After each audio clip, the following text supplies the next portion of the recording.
Ako si Marco, panganay sa aming magkakapatid. Matagal na kaming nakatira sa ibang bansa. Ako, ang asawa ko, at ang kapatid kong babae. Isang taon matapos mamatay ang tatay namin, dinala namin rito ang nanay para hindi na siya mag-isa sa Pilipinas. Pero hindi na siya tulad ng dati. Mahina na ang katawan niya, madalas tulala. Minsan, may kausap kahit wala namang tao. Kaya nagdesisyon kaming kumuha ng domestic helper para magbantay sa kanya habang nasa trabaho kami. Ilang aplikante ang dumaan. Maayos, normal. Hanggang sa dumating siya. Ang pangalan niya raw ay Lourdes. Tahimik, hindi pala salita, pero kakaiba ang titig. Parang laging may iniisip na hindi sinasabi. Nang ipakilala namin siya kay nanay, biglang humigpit ang hawak ni nanay sa braso ko. "Anak, wag yan," bulong niya. "Nay, tutulungan ka niya." Umiling siya. "Mabigat ang dala niya," sabi ni nanay. Akala ko, guni-guni lang. Simula pa lang kasi, iba na ang kilos ni nanay. Unang araw ni Lourdes, wala namang problema. Maayos siyang maglinis, tahimik kumilos. Hindi nagtatanong pero napansin ko, hindi siya kumakain kasama namin. Lagi niyang hinihintay na kami ang mauna. Tapos, kakain siya mag-isa sa kusina. Minsan, kahit tinatawag na, ayaw pa rin. Isang gabi, napadaan ako sa kusina bandang 12:00. Gising pa siya, nakatayo lang. Patay ang ilaw, pero malinaw kong nakita ang mukha niya sa dilim. Parang nakangiti siya sa wala. "Lourdes?" Tawag ko. Bigla siyang humarap. Normal na ulit ang mukha. "Sir?" Hindi na ako nagsalita. Ilang araw ang lumipas. Nagsimula ang mga kakaibang bagay.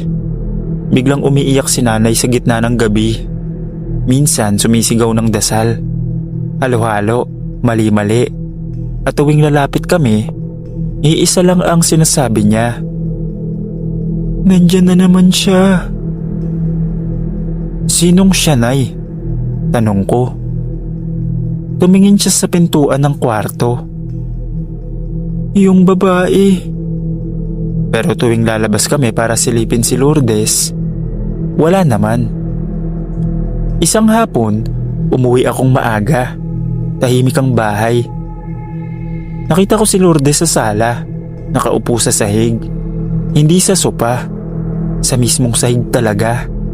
Nakatungo, magkapatong ang mga kamay, parang nagdadasal. Pero walang tunog. At napansin ko, pabaliktad ang rosaryo sa harapan niya.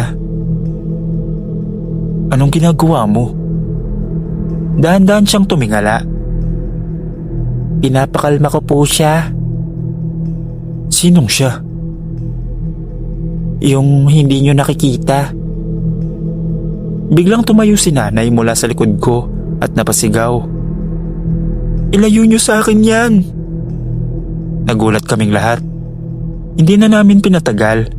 Kinausap namin si Lourdes kinagabihan. Sinabi naming baka hindi siya ang tamang tao para sa trabaho. Tahimik lang siyang nakinig. Bago siya pumasok sa kwarto niya, huminto siya sa pinto at nagsalita. "Hindi ako umaalis. Kapag dumating ang oras, usa po akong mawawala." Kinagabihan, nagising ako sa tunog ng mahina pero tuloy-tuloy na pagbulong. Parang dasal, pero hindi ko maintindihan ang salita. At mula sa kwarto ni Lourdes, may ilaw akong nakikita sa ilalim ng pinto. Pulang-pula. Hindi na kami nakatulog nung gabing yon. Yung pulang ilaw na nakita ko sa ilalim ng pinto ng kwarto ni Lourdes, hindi na nawawala, hindi rin kumikislap, steady lang. Nilapitan ko ang pinto. Ramdam kong nanginginig ang sahig sa ilalim ng paa ko. Parang may marahang ugong na hindi ko marinig gamit ang tenga. pero ramdam ng dibdib ko. "Lourdes?" Tawag ko. Walang sagot, pero biglang tumigil ang pagbulong. Kasunod nun, may narinig kaming malakas na lagabog mula sa kwarto ni nanay. Pagbukas namin ng pinto, nakita namin siyang nakaupo sa kama. Gising na gising, pawis na pawis. Dilat ang mga mata niya, pero hindi kami ang tinitignan. "Nandito na siya. Tapos na," sabi ni nanay. "Sino, nay?" tanong ng kapatid ko. Ngumiti si nanay. Biglang namatay ang ilaw ng buong bahay. Sa dilim, may narinig kaming isang sigaw. Hindi malakas pero puno ng galit. Mula yun sa kwarto ni Lourdes. Kasunod nun, katahimikan. Nang bumalik ang ilaw, agad akong tumakbo sa kwarto ni Lourdes. Bukas ang pinto pero walang tao. Maayos ang kama. Nakatupi ang mga damit. Nasa mesa ang passport niya, pero walang kahit anong gamit na pang-alis. Walang bag, wala ring sapatos. Sa salamin ng kwarto, may nakaukit na parang marka. Hindi yun sulat, parang bakas ng kuko na pinadaan lang ng madiin. At sa ilalim nito, isang salitang inukit gamit ang matalim na bagay. "Bayad na." Kinabukasan, nagbago si nanay.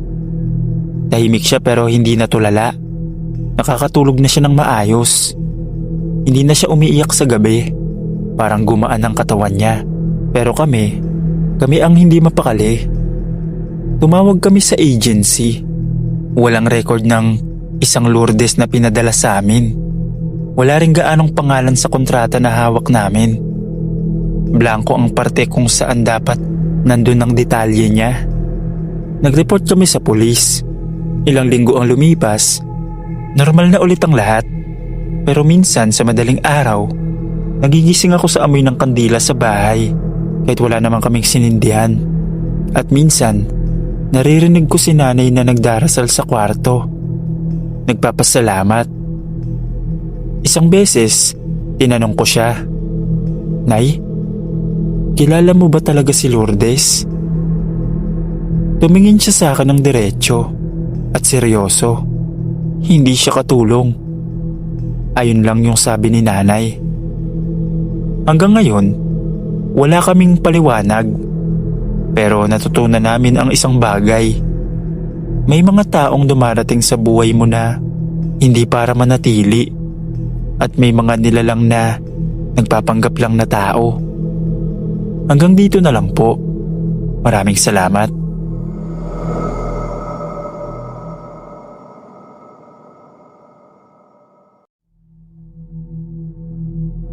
Ako si Rhea, isang domestic helper na kararating lang sa bansang pinagtatrabahuan ko noon. Tahimik ang lugar, malalaking bahay, malawak na bakuran, at halos walang tao sa kalye kahit araw. Doon ako napunta sa bahay ng pasyente kong si Mr. Alan, isang matandang lalaking halos hindi na makalakad at bihirang magsalita. Ako ang nag-aalaga sa kanya araw at gabi.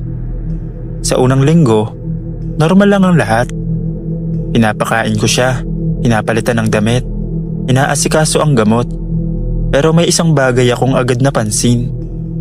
Tuwing dapit hapon, lagi siyang kinakabahan. Paulit-ulit niyang tinatanong kung anong oras na. Ang sagot ko, malapit na mag-alas 6. Bigla siyang hihigpit ang hawak sa kama. Sabay sasabihing, may darating daw. Tinanong ko kung sino.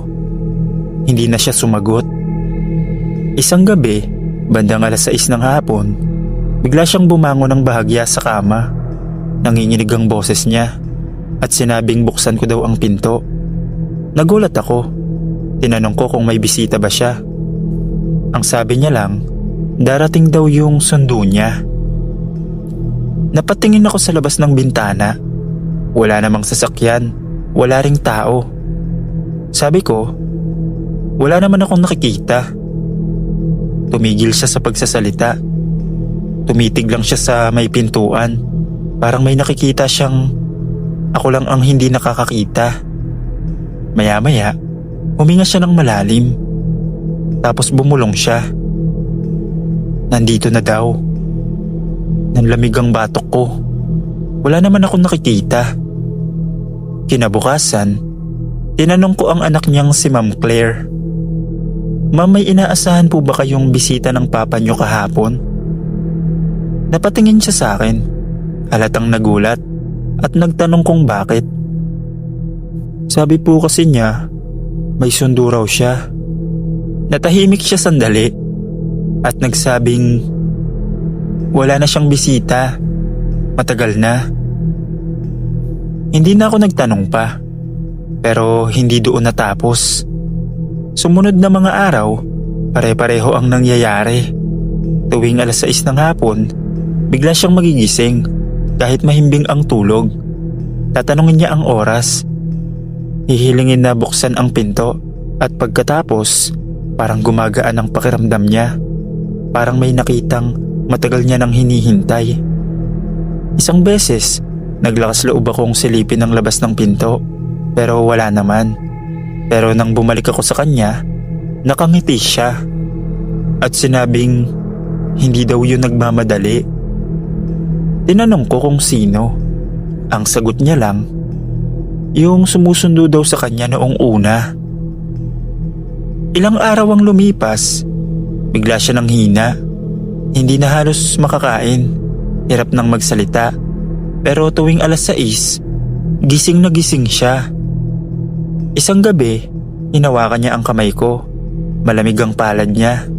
At sabi niya, salamat daw sa pag-antay ng kasama niya. Sir, gagaling pa po kayo. Sagot ko kahit hindi na ako sigurado. Ngumiti siya at sinabing, hindi naman daw ako sasaktan nun. Hindi naman daw ako ang susunduin nun. Hindi ko na tinanong kung sino yung tinutukoy niya. Kinabukasan, habang nagtitimpla ako ng gamot, may narinig akong mahinang tunog mula sa kwarto niya. Parang may bumukas na pinto. Pagpasok ko, nakapikit na siya. Tahimik. Hindi na humihinga. Patay na si Mr. Alan. At sa orasan, sa tabi ng kama, 6 p.m. eksakto. Matapos mamatay ni Mr. Alan, biglang nag-iba ang bahay. Hindi yung tipong may multong nagpaparamdam agad. Mas nakakatakot pa ron. Sobrang tahimik. Parang may nawala, pero may naiwan. Noong gabing yun, ako lang mag-isa sa bahay. Umalis muna si Ma'am Claire para asikasuhin ang papeles sa ospital. Bago siya umalis, mahigpit ang bilin niya. Huwag ko daw bubuksan ang main door mamayang 6:00. Tinanong ko kung bakit. Tumingin siya sa akin. Pagod at puyat ang mga mata. At ang sabi niya, basta daw wag. Bandang 5:30, nagsimula na ang pakiramdam. Yung hangin sa loob ng bahay parang bumigat. Kahit sarado ang bintana, ramdam kong may dumadaan. Umupo ako sa sopa. Mahigpit ang hawak ko sa rosaryo ko. 5:58 a.m. Tahimik. Tapos 5:59 p.m. May narinig akong mahinang tunog. Parang paa na humihinto sa tapat ng pinto. Hindi ko makita pero alam kong may nandun. 6 p.m. May kumatok. Hindi malakas, hindi rin sunod-sunod. Isang beses lang. Nanlamig ang buong katawan ko. Hindi ako gumalaw. Maya-maya, may narinig akong pamilyar na boses. Mahina at paos. Rhea. Boses ni Mr. Alan. Napapikit ako. Hindi na po. Pabulong kong sabi. Sabi ng boses, nandyan daw siya. Buksan ko daw. Biglang gumalaw ang doorknob. Hindi bumukas pero umikot. Parang may sumusubok pumasok pero hindi makapasok. Tumakbo ako papunta sa kwarto ko at isinara ang pinto. Nanginginig ako habang nakikinig. Sa labas, may narinig akong mabagal na yabag. Tapos biglang tumigil. May isa pang boses, mas malalim. Hindi kayang gayahin ng tao. Maya-maya, narinig ko ang pinto sa ibaba na dahan-dahang bumukas at muling sumara. Pagtingin ko sa orasan, 6:07 PM na. Kinabukasan, bumalik si Ma'am Claire. Hindi ko na kinaya. Nanginginig kong sinabing may kumatok kagabi. Napaupo siya at tanong niya kung 6:00 daw ba. Tumango ako. Tahimik siyang nagkwento. At sabi niya, bago daw mamatay ang papa niya, ilang beses na daw siyang sinundo nun. Pero bumabalik. Nung tinanong ko kung ano yung bumabalik, natahimik siya at hindi na tinapos ang sinasabi niya. At matapos yun, hindi na ako nagtagal sa bahay nila.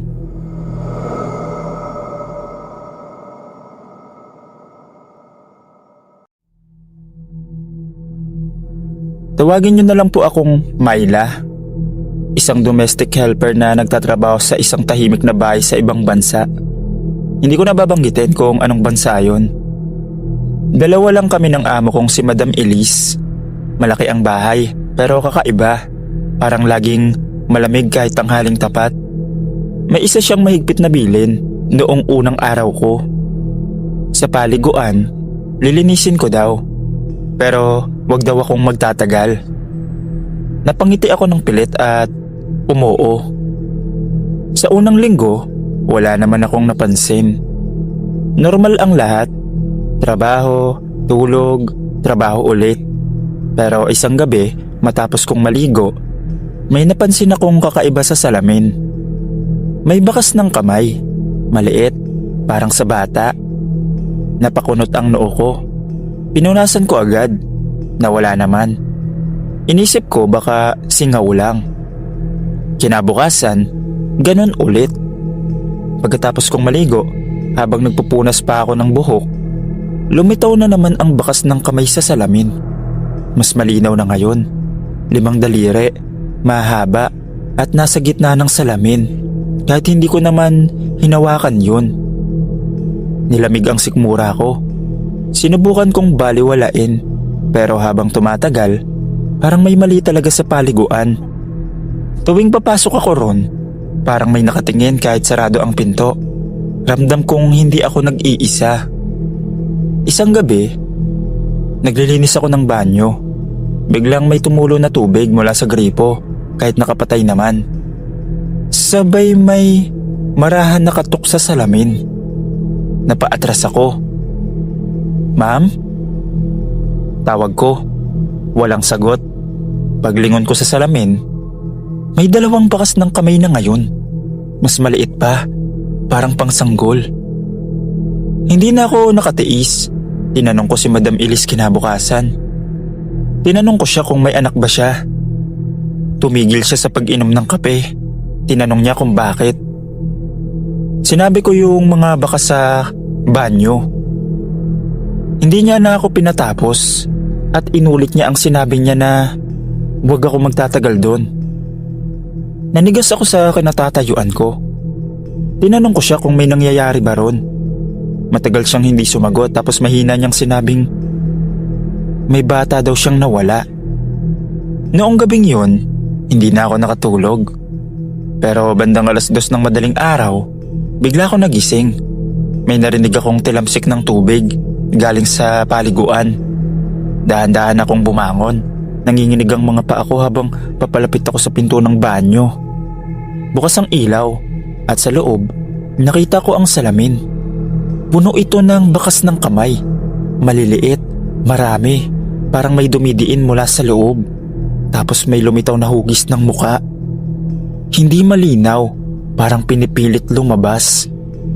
At may narinig akong mahina at paos na boses. Biglang bumukas ang shower. Bumuhos ang malamig na tubig at sa salamin, May isang kamay na gumalaw mula sa loob, parang gustong lumabas. Napaatras ako, napasigaw. Biglang namatay ang ilaw. Pagkatapos nun, bumalik ako sa kwarto ko. Kinabukasan, hindi na ako nagdalawang isip. Umalis agad ako. Hindi ko na hinintay ang sahod. Hindi ko na rin tinapos ang kontrata ko. Pero bago ako umalis, sinabi lang ni Madam na hindi daw yun umaalis dun sa banyo na yun. Hindi ko na inalam kung anong klaseng nilalang yun. Hindi ko rin alam kung bakit nagkaroon ng ganun dun. Pero dahil hindi ko na kinaya, naghanap na lang ako ng ibang mapapasukan. Nagpahanap ako sa employer ko. At hanggang ngayon, kahit saan ako magtrabaho kapag naliligo ako, hindi na ako nagtatagal sa banyo. Kasi palagi kong naaalala yung kamay sa salamin.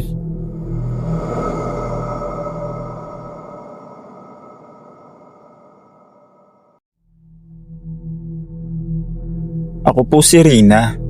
3 buwan pa lang akong domestic helper sa isang lumang bahay sa ibang bansa. Tahimik ang lugar, walang kapitbahay na malapit, puro puno at bakanting lote sa paligid. Noong unang araw ko pa lang, may isang bilin agad ang amo kong si Madam Ruth na hindi ko makalimutan. Sabi niya habang inaayos ko ang handbag niya, kahit ano daw mangyari, wag ko daw papatayin yung ilaw sa kusina, lalo na kapag gabi.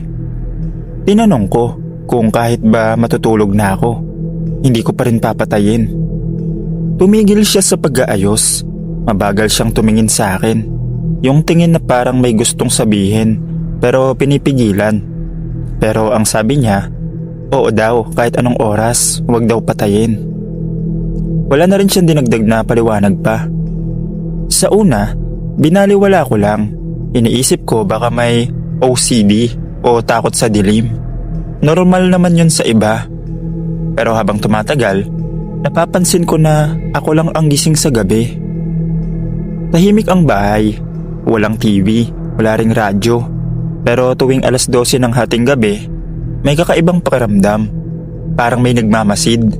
Laging sa kusina nagsisimula ang pakiramdam na yon. Isang gabi, nakalimutan kong patayin ng ilaw sa kwarto ko. Nang bumangon ako para patayin sana, napatingin ako sa kusina. Bukas ang ilaw. At sa ilalim nito, may anino. Hindi tao ang hugis. Mahaba ang leeg, payat ang katawan at parang nakatayo ito sa maling anggulo. Kumurap ako. Tapos nawala. Kinabukasan, tinanong ko si Madam kung may pumapasok ba tuwing gabi. Humigpit ang hawak niya sa tasa ng tsaa. Bakit ko daw natanong? Ang sabi ko, para kasing may nakita ako sa kusina kagabi. Hindi siya sumagot agad at mahina niyang sinabing sundin ko na lang daw ang bilin niya. Mula noon, mas lalo akong naging alerto. Tuwing gabi kahit inaantok na ako, sinisilip ko ang kusina. Palaging bukas ang ilaw, palaging walang tao. Pero may mga gabing may naririnig akong tunog. Parang kuko na kinakaladkad sa sahig. Mabagal at paikot-ikot. Isang gabi, nag-brown out. Biglang namatay lahat ng ilaw sa bahay. Nanlamig ang buong katawan ko. Ilaw! Ilaw! Bulong kong sabi habang nanginginig ang kamay ko sa dilim. May narinig akong hinga sa kusina. Mabigat. Parang nasa likod ko lang.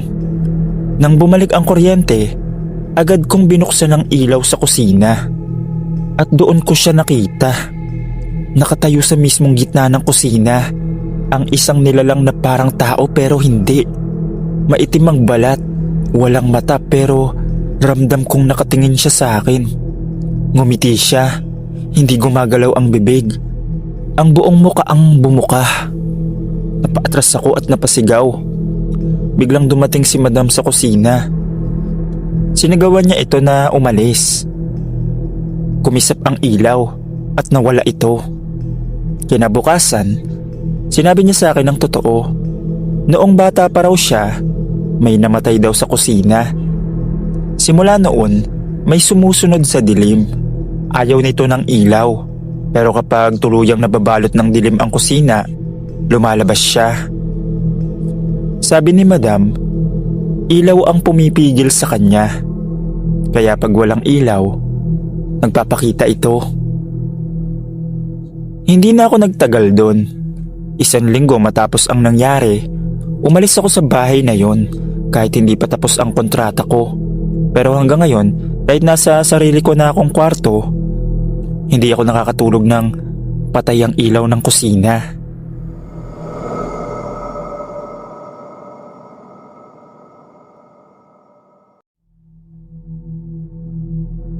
Tawagin niyo na lang akong Eric at hindi ako proud sa bala ko nung gabing yon. Ilang buwan na akong walang trabaho, baon sa utang at halos wala nang makain. Doon ko narinig ang usapan tungkol sa lumang warehouse ng Japan Surplus. Matagal nang sarado, bihira raw bantayan at puno ng gamit na pwede pang ibenta. Wala namang tao ron, matagal nang abandonado, sabi ng kakilala ko. Bandang 11:11 ng hating gabi ako dumating. Nakatayo ang warehouse sa dulo ng industrial area. Malaki at kalawangin, halos nilamon na ng dilim. Walang ilaw sa paligid, tanging buwan lang ang nagbibigay ng konting liwanag sa bakal na pinto at sirang bintana. Habang papalapit ako, tahimik masyado ang lugar. Para akong pumasok sa isang espasyong hindi na ginagamit o hindi na dapat ginagalaw. May maliit na siwang sa gilid ng pinto. Doon ako pumasok. Pagpasok ko pa lang, bumungad agad ang amoy. Halo ng lumang kahoy, grasa at alikabok na ilang taon nang hindi ginagalaw. Nakahilera ang mga kahon. May mga sirang appliances, cabinet, upuan at kung ano-ano pang Japan surplus na hindi na naibenta. Naglakad ako papasok, maingat at tahimik. Tanging yabag ko lang ang naririnig ko. O yun yung akala ko. May kumalabog. Napahinto ako. Parang may nahulog na kahon sa kabilang dulo ng warehouse. Tinapatan ko ng ilaw. Wala akong nakita. Pero may napansin akong kakaiba. May mga bakas ng paa sa alikabok. Hindi akin. Mas maliit. Papunta sa direksyong kinaroroonan ko. Kinabahan ako. Pusa lang yan. Bulong ko sa sarili ko. Pero habang naglalakad ako, parang may kasabay na hakbang. 1 segundo ang pagitan. Laging nasa likod ko. Huminto ako. Huminto rin ang tunog. Paglingon ko, wala naman. Sa gitna ng warehouse, may isang lumang mesa at upuan. Nakapwesto silang parang may gumagamit pa. Sa ibabaw ng mesa, may lumang logbook na nakabukas. Pero hindi ko mabasa ang laman. Parang nabura ang tinta. O parang ayaw magpabasa. Biglang kumurap ang ilaw ng flashlight ko. Sa isang iglap, may nakita akong mga anino sa gilid ng paningin ko. Marami. Hindi malinaw ang hugis, pero alam kong hindi lang isa. Pagharap ko, nawawala sila. Pero pakiramdam ko, nasa paligid pa rin sila. May narinig akong mahinang ubo. Hindi galing sa akin. Matanda ang tunog. Parang galing sa dibdib na matagal ng pagod. May tao ba dyan? Sabi ko. Walang sumagot. Sa halip, unti-unting bumukas ang isang pinto sa dulo ng warehouse. Yung papunta raw sa opisina ng may-ari. Dahan-dahan. Parang may humihila mula sa loob. At doon ko naramdaman ang pinakamatinding bagay sa buong buhay ko. Parang may nakatingin sa akin. Umatras ako ng 1 hakbang. Tapos isa pa. At doon ko narinig ang bulong. Mahina, paos, parang galit. Hindi ko na hinintay pang makita kung ano ang nasa loob ng opisina. Tumakbo ako palabas. Halos madapa sa mga kahon. Hindi ko na binalikan ang flashlight nang mahulog ko ito sa sahig. Paglabas ko, saka lang bumalik ang mga tunog ng paligid. Yung hangin, yung aso sa malayo, pati na rin yung mga sasakyan. Pero kahit nasa labas na ako, ramdam ko pa rin ang tingin. Akala ko tapos na lahat nung gabing yun. Akala ko sapat na ang pagtakbo palabas para makalaya. Pero mali ako. Pagdating ko sa bahay, hindi ako nakatulog. Sa tuwing ipipikit ko ang mata ko, bumabalik ang amoy ng warehouse. Yung alikabok, yung lumang kahoy, at parang matagal nang nakasarang lugar. At sa bawat katahimikan, naririnig ko ulit yung ubo. Mabagal, pang matanda, parang nasa tabi ko lang. Bandang 3:00 ng madaling araw, nagising ako bigla. May tunog sa labas ng bahay, parang mabagal na hakbang, papalapit sa pinto. Kinusot ko ang mata ko. Tahimik ang kalsada. Pero bago ako muling huminga, may napansin ako. May alikabok sa sahig ng sala at sa gitna nito may bakas ng paa. Parehong nakita ko sa warehouse. Kinabukasan, bumalik sa isip ko ang isang bagay na nakita ko doon. Ang logbook sa mesa. Kaya kahit ayaw na ng katawan ko, bumalik ako sa lugar. Sa araw naman, umaasang baka iba na ang itsura. Pero paglapit ko pa lang, ramdam ko na agad. Tahimik pa rin ang paligid. Walang tao. At nang pumasok ako, nakaayos pa rin ang mga kahon. Nasa gitna pa rin ang mesa. At ang logbook, bukas pa rin sa parehong pahina. Ngayon ko lang nabasa ang nakasulat. Pangalan, petsa, mga tala ng shipment. At paulit-ulit na isang pangalan ang lumilitaw sa bawat pahina. Hajime Sato. Habang binabasa ko ang huling entry, bumigat ang hangin. Biglang lumamig. At sa likod ko, may umubo. Hindi ko na kailangang lumingon. Alam kong may tao. O hindi tao. Sa likod ko. Bakit ka bumalik? Pausang boses. Dahan-dahan akong humarap. Nakatayo sa pintuan ng opisina ang isang matandang lalaki. Suot ang kupas na damit, pang trabaho.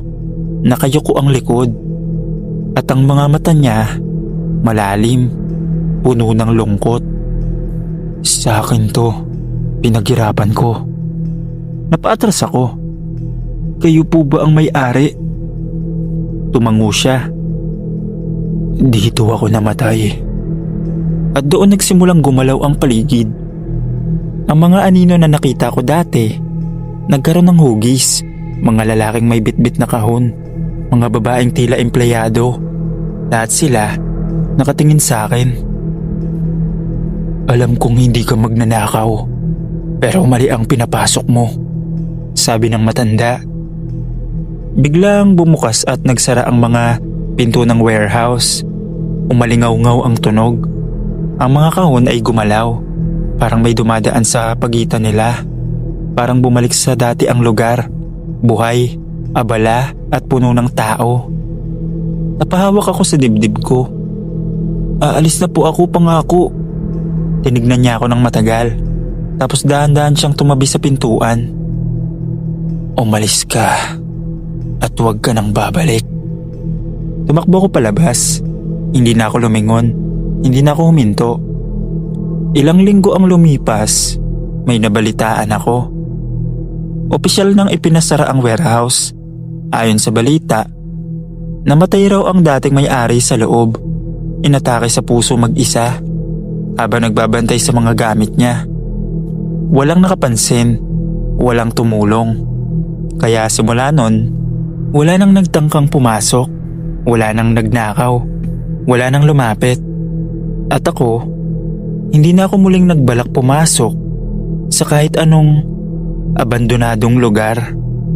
Dahil may mga lugar na kahit iniwan na ng tao, hindi pa rin umaalis ang nagbabantay.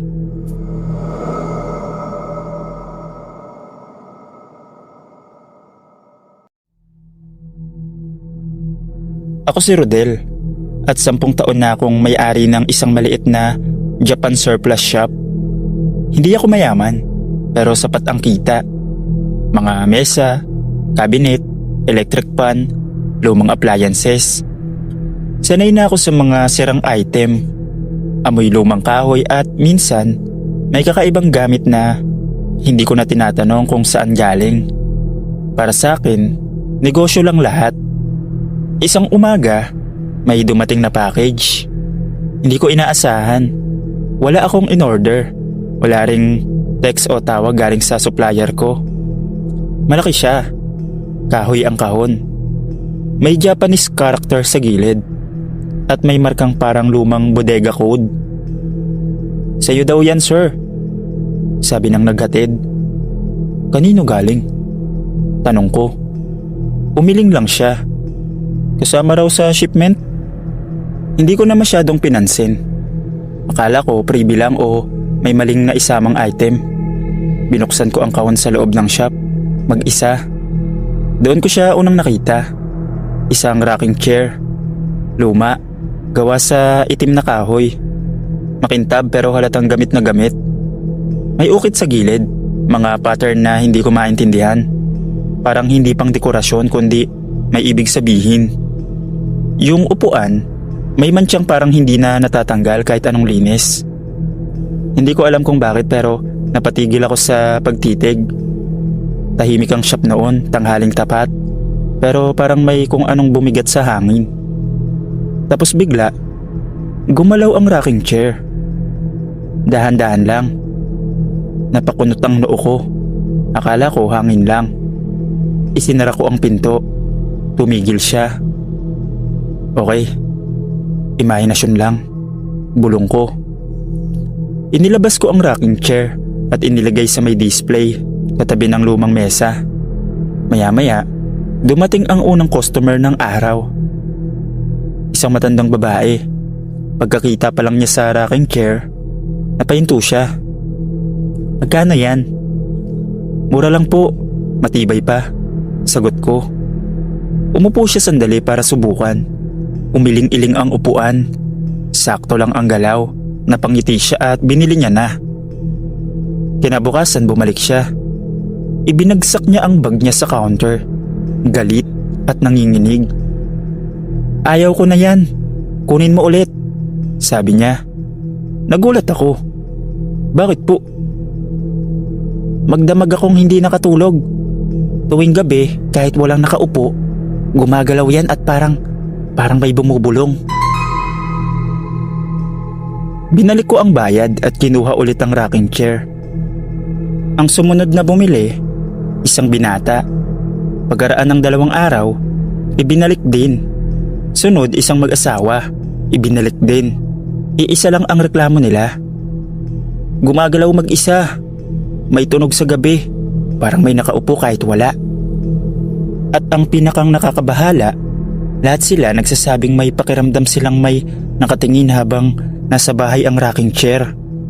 Ako mismo, nagsimula na ring makaranas. Tuwing magsasara ang shop, naiiwan ang rocking chair na bahagyang gumagalaw kahit patay ang ilaw at sarado ang pinto. Isang beses, narinig ko ang langit-ngit habang nasa bodega ako. Paglabas ko, nakaharap na sa counter ang upuan kahit sigurado akong nakaharap ito sa dingding noong iniwan ko. Noong gabing yon, hindi ako agad umuwi. Naupo lang ako sa tapat ng shop, nakatingin sa loob.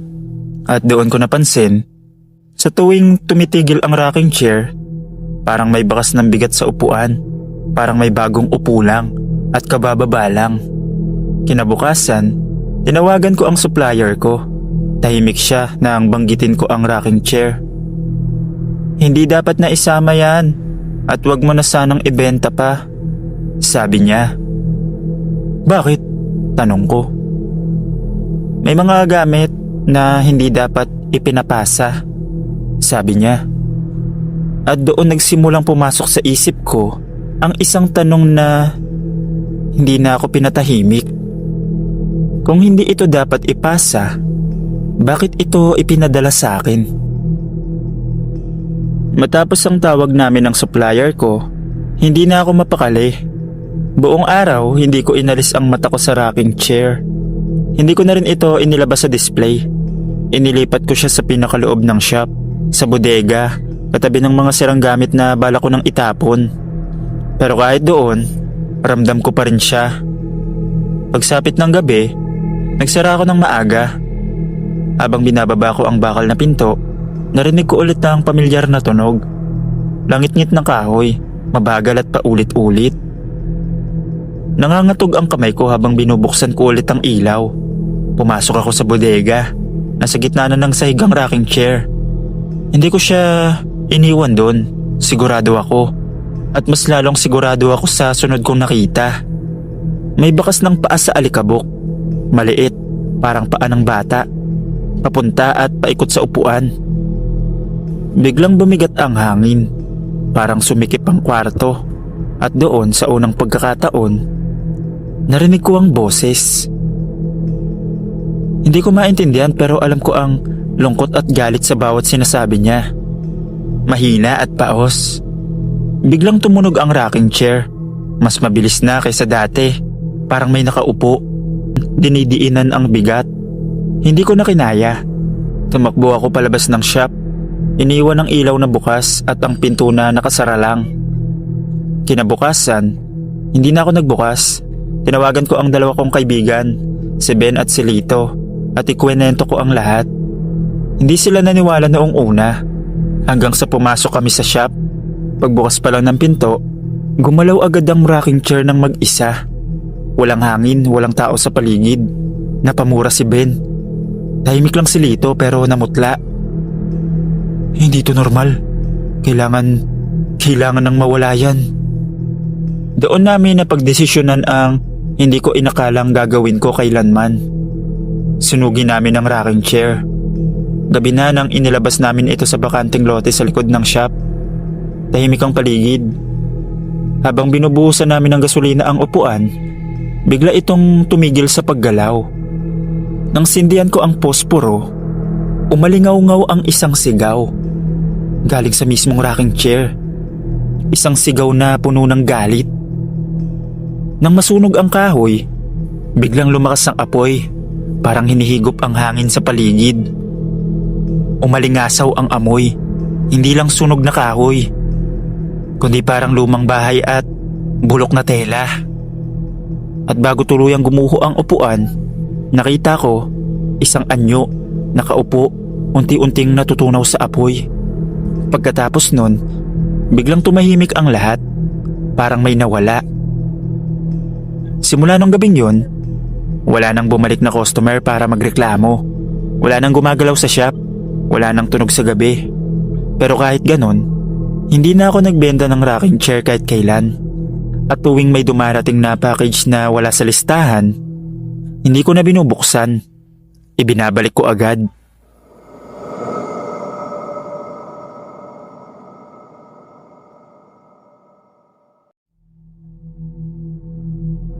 Tawagin niyo na lang po ako sa pangalang Jenna. Hindi ako mahilig sa horror.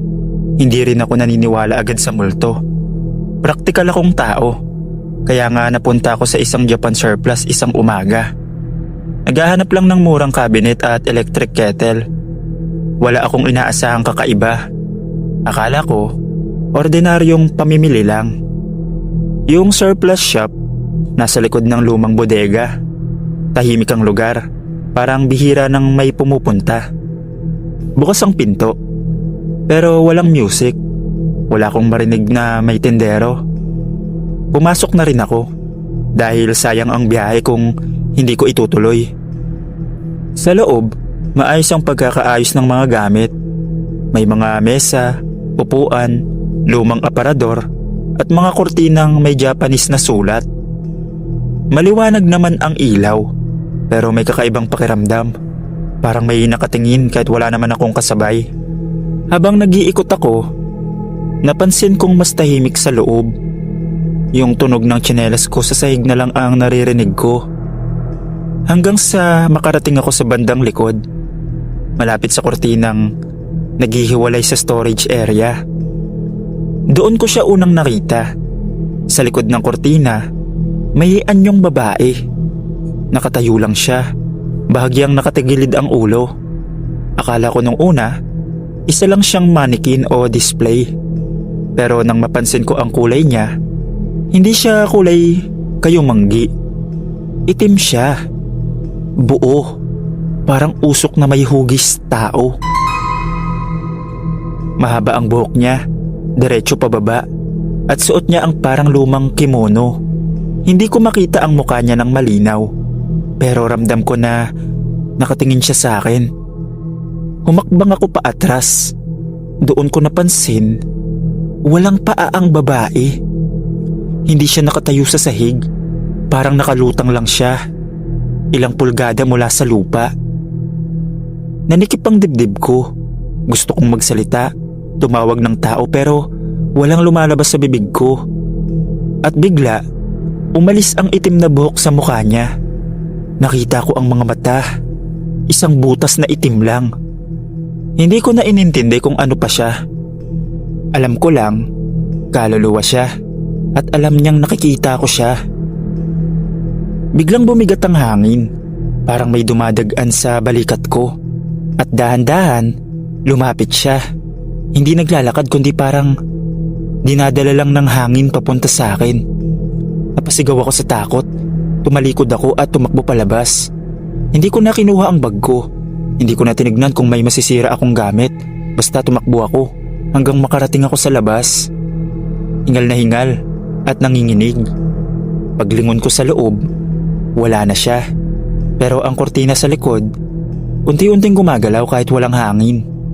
Kinagabihan, ikwento ko ang nangyari sa kapitbahay kong matagal nang nakatira malapit sa lugar.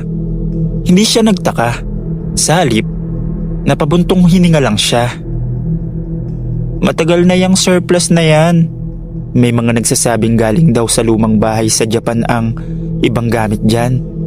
May babaeng namatay doon. Mag-isa, hindi natulungan. Sinasabing sumama ang kaluluwa niya sa mga gamit. Ilang linggo ang lumipas. Nadaanan ko ulit ang lugar habang nakasakay ako sa jeep. Sarado na ang shop. May kandila sa harap. May mga bulaklak na nalanta. Hindi ko alam kung para saan yun. Pero matapos yun, hindi na ako bumalik sa lugar na yun.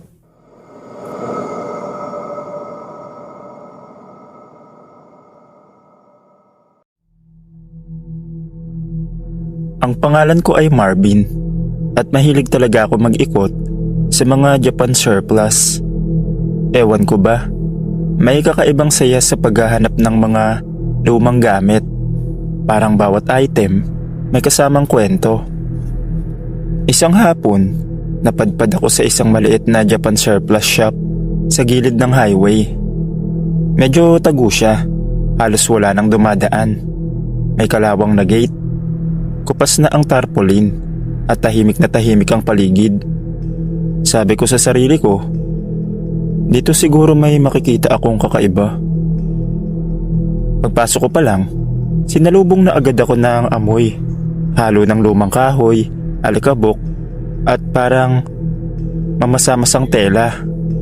Maliwanag naman ang ilaw, pero may kakaibang bigat sa loob. Tahimik. Nag-ikot ako. May mga sirang electric pan, lumang aparador, mga pinggang may Japanese characters, at kung ano-ano pang gamit na halatang matagal nang hindi ginagalaw. Sa dulo ng tindahan, napansin ko ang isang shelf ng mga laruan, mga stop toys, robot at mga manika. Isang manika ang tumawag ng pansin ko. Mukha siyang porcelain doll. May mahabang buhok. Suot ang lumang bestida na kulay puti. Nakaupo lang siya, nakatingin diretso sa akin. Hindi ko alam kung bakit, pero parang masyado siyang kakaiba kumpara sa iba. Parang hindi siya naluluma. Lumapit ako ng konti. Bigla kong naramdaman na parang lumamig ang hangin sa paligid ko. Tapos, may narinig akong tunog sa likod. Paglingon ko, wala naman. Binalik ko ang tingin sa manika. Doon na nagsimulang bumilis ang tibok ng puso ko. Iba na ang posisyon ng ulo niya. Kanina bahagya siyang nakatagilid. Ngayon, diretso na. Nakatingin na talaga sa akin. Napangiti ako ng pilit. Pagod lang to, imahinasyon lang. bulong ko sa sarili ko. Pero habang tatalikod na sana ako, gumalaw ang kamay ng manika. Dahan-dahan parang sinasadya. Parang alam niyang nakatingin ako. Nanlamig ang buong katawan ko. Nanigas ako sa kinatatayuan ko. Tapos narinig ko ulit yung tunog. Parang maliit na hakbang sa sahig. At doon ko napansin, hindi lang pala ako ang tinitignan ng manika.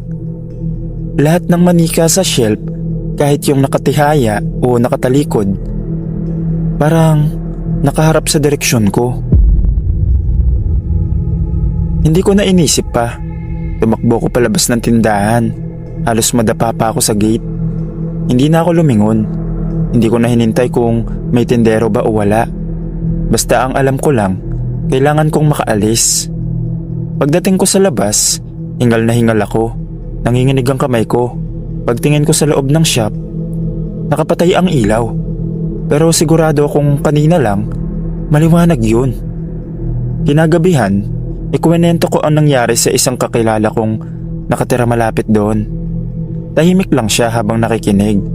Tapos bigla niyang sinabing, "Hindi ka nag-iisa. Marami na talagang naka-experience dyan." May nagsasabing may naririnig silang naglalakad sa loob, kahit sarado. May iba raw na may sumusunod na anino paglabas nila.